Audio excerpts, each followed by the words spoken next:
Oke, baik. Selamat pagi Bu Ahida. Pagi Ibu. Oke, jadi hari ini Ibu Ahida mau mengajar mata pelajaran apa Ibu? Mata pelajaran Akidah Akhlak. Oke, baik, Akidah Akhlak. Untuk materinya sendiri? Materinya sendiri itu tentang kejujuran dalam kehidupan sehari-hari. Oke, sudah disiapkan semuanya seperti meja pembelajaran gitu-gitu? Sudah siap. Oke, baik. Kita langsung saja ya. Oke, silakan kita ke kelas bersama-sama. Assalamualaikum warahmatullahi wabarakatuh. Waalaikumsalam warahmatullahi wabarakatuh. Sebelum memulai pelajaran, silakan siapkan untuk berdoa terlebih dahulu. Berdoa mulai. Nanti kita lalu Islami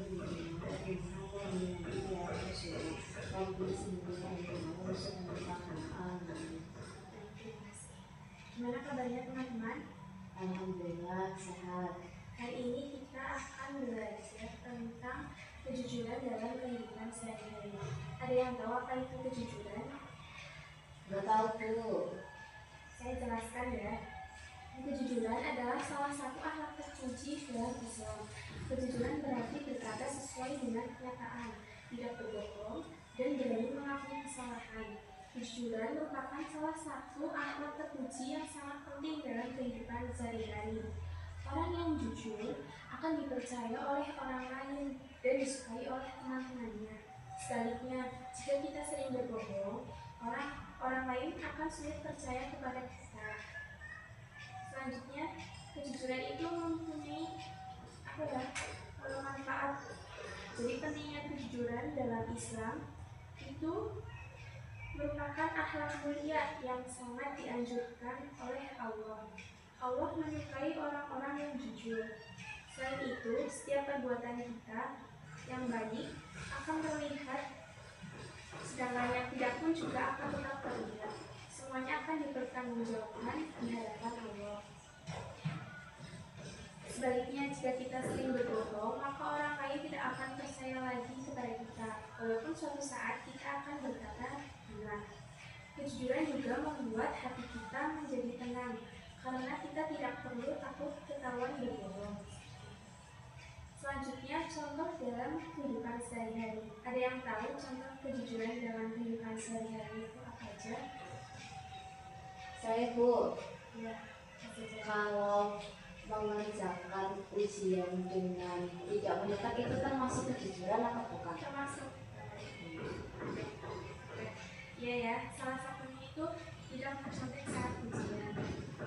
Jadi kalau sedang mengerjakan ujian itu tidak boleh untuk mencontek.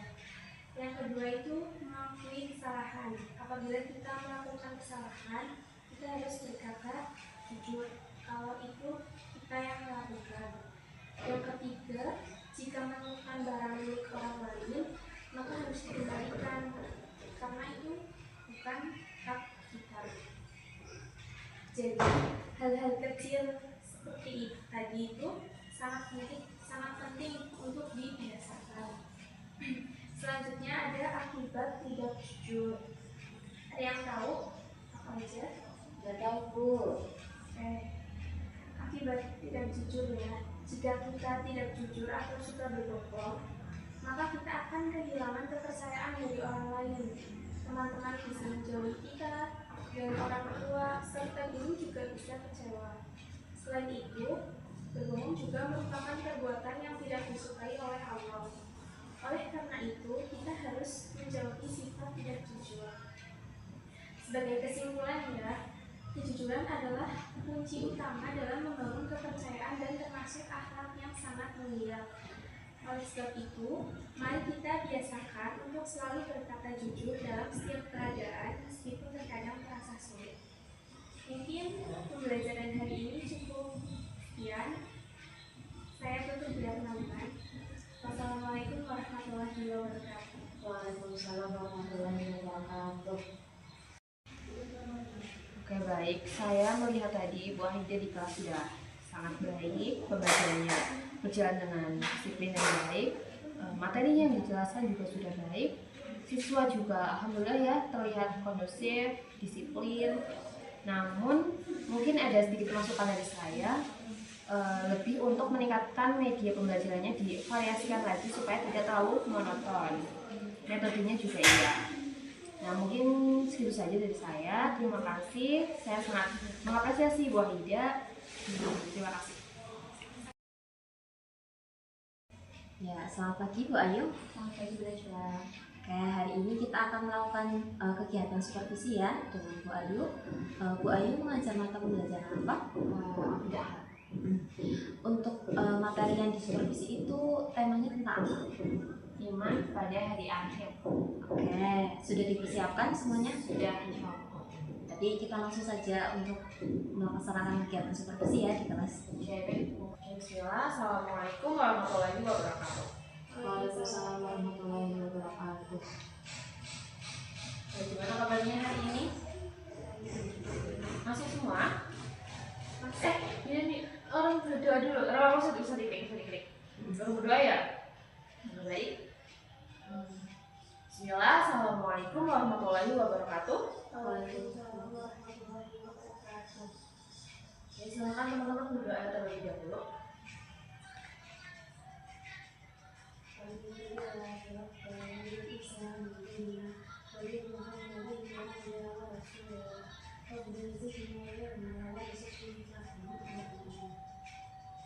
Oke, bagaimana kabarnya hari ini? Baik, Bu. Ya, semuanya berangkat? Selamat. Alhamdulillah. Oke, jadi pada pertemuan kita hari ini kita akan belajar tentang iman kepada hari akhir. Yo, siapa yang tahu pengertian iman? Ada yang tahu nggak? Saya. Wah, apa itu? Coba silakan. Iman artinya percaya. Oke, betul banget. Jadi teman-teman, iman adalah keyakinan dalam hati yang diucapkan dengan lisan, kemudian dibuktikan dengan perbuatan. Nah, jadi coba Mbak Ida ulangi, apa tuh iman? Iman adalah dia percaya, yaitu keyakinan dalam hati yang diucapkan dengan lisan dan dibuktikan dengan perbuatan. Oke, rukun iman itu ada berapa? 6. Coba sebutkan apa saja. Iman kepada Allah, iman kepada iman kepada iman kepada selanjutnya. Oke, betul. Nah, pada hari ini kita akan belajar tentang iman kepada hari kiamat atau iman kepada hari akhir. Nah, hari akhir itu adalah hari yang memang sudah dijanjikan oleh Allah bahwa hari akhir itu pasti akan datang. Nah, sebagai orang yang beriman sudah sewajibnya kita percaya akan adanya hari akhir. Hukum percaya adanya hari akhir adalah wajib. Nah, bagi orang yang tidak percaya akan terjadinya hari akhir, maka tergolong orang kafir. Nah, hari akhir itu adalah suatu peristiwa ketika seluruh alam semesta mengalami kehancuran total dan seluruh makhluk itu binasa kecuali yang telah dikehendaki oleh Allah. Jadi ketika hari akhir teman-teman, semua itu binasa, semua itu rusak. Hari akhir itu terjadi pada saat ditiupnya sangkala yang pertama oleh malaikat Israfil. Pada hari itu dunia beserta seluruh isinya pasti akan hancur. Nah, kemudian kita akan belajar mengenai tanda-tanda hari akhir. Nah, tanda-tanda hari akhir itu dikelompokkan di dua, yaitu tanda-tanda kecil atau kiamat sufro dan tanda-tanda besar atau kiamat kubro. Betul. Nah, selanjutnya apa saja sih tanda-tanda kiamat sufro itu? Yang pertama, benda mati dapat bersuara, seperti misalnya robot, televisi, handphone. Kira-kira masa ini tuh udah terjadi belum? Sudah. Nah, kayak Mbak Ida punya HP. Nah, itu salah satu contohnya adalah benda mati yang hidup. Maksudnya benda mati tersebut kan sering membuat manusia lupa gitu. Nah, selanjutnya yang kedua ada ilmu agama dicabut, ditandai dengan meninggalnya para ulama dan tidak ada penggantinya. Kemudian ada juga laki-laki mirip perempuan dan perempuan mirip laki-laki. Nah, semakin banyaknya kemaksiatan, orang kaya diagung-agungkan. gibah atau gosip menjadi ucapan sehari-hari. Jumlah wanita lebih banyak daripada jumlah pria. Kemudian waktu berjalan dengan sangat cepat. Itu merupakan tanda-tanda kiamat atau kiamat kecil. Nah, kemudian selanjutnya adalah tanda-tanda kiamat kubra atau kiamat besar. Yang pertama itu menjelang hari kiamat, Allah Subhanahu wa taala menurunkan kabut tipis sehingga seluruh muslimin mengalami kematian, sementara orang-orang yang kafir masih hidup. Kemudian munculnya Dajjal dan turunnya Imam Mahdi. Kemudian juga turunnya Nabi Isa. Kemudian ada keluarnya Ya'juj dan Ma'juj. Munculnya Dabbar. Matahari terbit dari arah barat dan terbenam dari arah timur. Selanjutnya itu terjadi gerhana matahari dari timur, di barat dan seluruh jazirah Arab. Nah, kira-kira apa saja sih hikmah beriman kepada hari akhir? Apa saja sih hikmah yang dapat kita ambil? Yang pertama, memperkuat keyakinan kita bahwa Allah Subhanahu wa taala Maha Kuasa. Artinya Allah itu mampu menghancurkan bumi. Kemudian yang kedua, terdorong untuk selalu taat beribadah kepada Allah. Kemudian juga memanfaatkan hidup di dunia ini yang sementara ini untuk banyak-banyak berbuat kebaikan. Nah, kemudian dengan percaya itu mengingatkan kita bahwa tujuan hidup yang sebenarnya bukan dunia tetapi akhirat. Nah, selanjutnya apakah teman-teman ada yang ditanyakan? Belum? Cukup? Ya baik, mungkin kita akhiri saja membaca. Oh ya, mungkin bisa dibuka LKS-nya, ada PR ya. Dibuat PR itu halaman 3, dikerjakan 1 sampai 5. Dikumpulkan minggu depan, ditulis di buku tulis. Nah, oke, karena waktu sudah cukup, mari kita akhiri pembelajaran kita dengan membaca hamdalah bersama-sama. Alhamdulillah. Terima kasih, mohon maaf bila ada salah kata. Wassalamualaikum warahmatullahi wabarakatuh. Ya, oke Bu Ayu ya sudah melaksanakan kegiatan supervisi ya tadi ya. Saya melihat ya, Bu Ayu sudah cukup baik dalam mengajar ya, sudah materi juga sudah disampaikan dengan jelas. Terus juga ya suasana anak-anak juga mendukung ya. Bu Ayu menarik anak-anak untuk interaktif ya dengan tanya jawab ya sudah baik. Ya, tapi mungkin di sini ada saya beberapa masukan ya. Biasanya penggunaan media pembelajaran itu perlu ditingkatkan lagi ya, divariasikan lagi. Terus juga untuk kedepannya juga untuk metode mengajarnya itu juga lebih ditambah lagi, bisa divariasikan lagi mungkin dengan menggunakan apa gitu ya, menghadirkan metode media apa gitu, agar nantinya juga anak-anak lebih semangat lagi belajarnya dan tidak monoton seperti itu ya. Oke, itu masukannya ya. Saya juga sangat mengapresiasi ya Bu Ayu mengajari sudah baik seperti itu. Terima kasih Bu. Selamat pagi Bunda Jua. Selamat pagi Bu Aida. Hari ini kita akan melaksanakan kegiatan supervisi ya. Untuk Bunda Jua sendiri mengajar mata pelajaran apa? Mengajar mata pelajaran akidah akhlak. Untuk pelajaran yang akan diajarkan itu tentang apa? Tentang meneladani kisah Nabi Musa alaihissalam. Oke. Apakah semua rangkaian pembelajarannya sudah siap? Sudah insya Allah. Kalau begitu langsung saja kita langsung pembelajaran di kelas ya Bu. Iya, siap. Bismillahirrahmanirrahim. Assalamualaikum warahmatullahi wabarakatuh. Waalaikumsalam warahmatullahi wabarakatuh. Ya, sebelum memulai pembelajaran, kita membaca doa terlebih dahulu. Berdoa dimulai. Bismillahirrahmanirrahim. Raditu billahi rabban wa bil islami dinan wa bi Muhammadin nabiyyan wa rasulah. Rabbi zidni ilma warzuqni fahma. Amin. Ya. Hari ini bagaimana kabarnya anak-anak?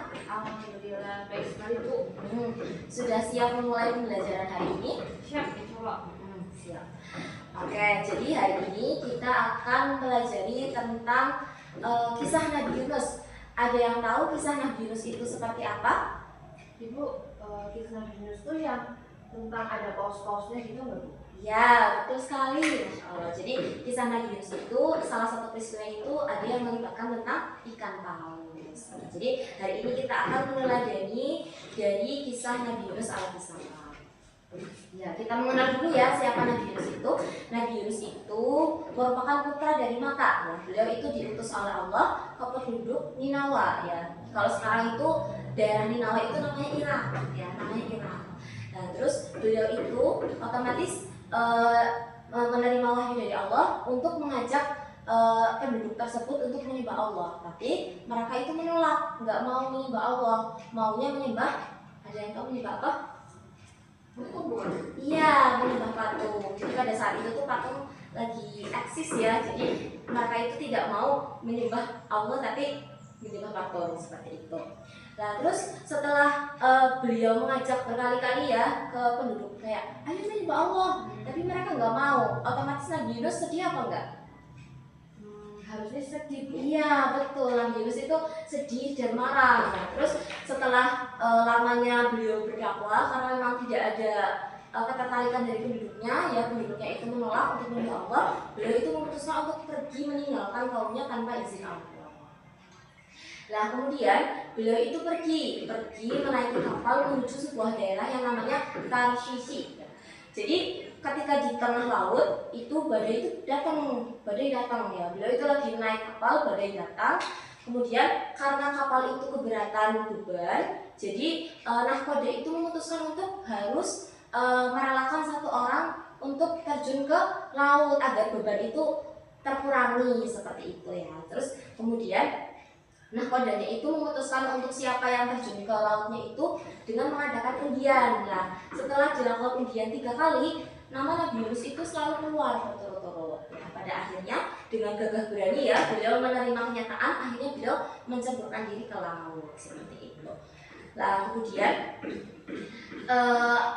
rahmat Allah itu tidak terputus sampai situ. Nah, jadi walaupun Nabi Yunus itu meninggalkan kaumnya tanpa izin Allah, tapi Allah itu menyelamatkan Nabi Yunus di laut dengan memerintahkan ikan paus untuk menelan Nabi Yunus di dalam perutnya seperti itu. Jadi tanpa menyakitinya gitu ya. Perintah Allah itu kepada ikan paus itu untuk menelan Nabi Yunus tanpa menyakitinya. Oke, jadi beliau itu tinggal di perut ikan paus itu ada yang bilang selama 3 hari, ada yang bilang selama 40 hari. Jadi sekitaran itu beliau itu berdiam di dalam perut ikan paus. Namun ya Nabi Yunus itu tidak hanya tinggal diam ya merenungi, tapi beliau itu merenungi kesalahannya ya, kesalahan yang telah beliau perbuat. Kesalahannya apa coba yang tadi disebutkan? Oh iya, nggak apa-apa. Jadi kesalahannya itu ya beliau itu meninggalkan kaumnya tanpa izin Allah. Kan harusnya beliau itu melakukan dakwahnya itu ya dengan sabar gitu ya, menunggu. Misalnya kalau misalnya memang diperintahkan Allah untuk pergi, baru beliau pergi. Tapi beliau itu melanggar perintah Allah, belum diperintahkan untuk pergi, tapi beliau pergi ya. Terus akhirnya beliau merenungi diri ya, beliau telah melakukan kesalahan, meninggalkan tanggung jawabnya ya untuk mengemban amanah menyampaikan wahyu dari Allah. Terus beliau itu berdoa. Jadi ada doa khususnya Nabi Yunus yang memang tertera di dalam Quran. Ya, doanya itu yang berbunyi la ilaha illa anta subhanak inni kuntu minadh dhalimin. Seperti itu doanya. Nanti dihafalkan ya bareng-bareng ya.